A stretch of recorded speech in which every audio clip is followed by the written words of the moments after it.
شریعت نظام په کابل، میدان وردګ، سمنګان، تخار، بدخشان، پروان او فاریاب ولایتونو کې په 28 تنو مجرمینو او متهمینو باندې د تعزیري سزا حکم تطبیق شو. د سترې محکمې د اجراعاتو ارزونې او ظرفیت لوړونې ریاست له خوا د سترې محکمې اداري کارکوونکو لپاره 15 ورځنی روزنیز سیمینار جوړ شو. د کابل ولایت ښاري ابتدایي محکمې اړوند 4 زونونو په 2 اونیو کې 1218 دوسیو ته رسیدنه کړې ده. د بلخ ولایت محاکمو په 2 اونیو کې 316 دوسیو ته پر رسیدنه سربیره 211 وثیقې هم اجرا کړي دي.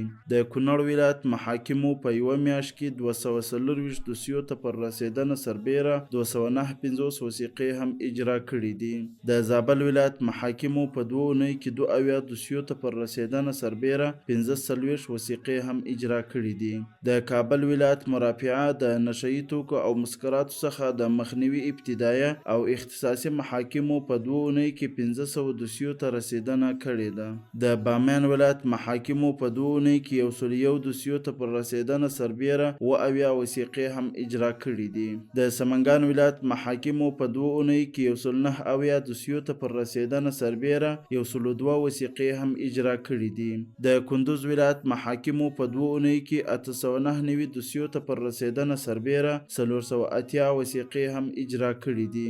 د غور ولایت محاکمو په 2 اونیو کې 149 دوسیو ته پر رسیدنه سربیره 4 وثیقې هم اجرا کړي دي.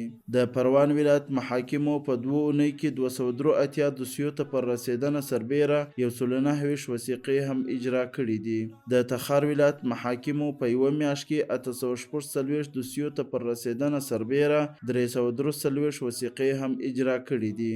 شریعت نظام دا شریعت نظام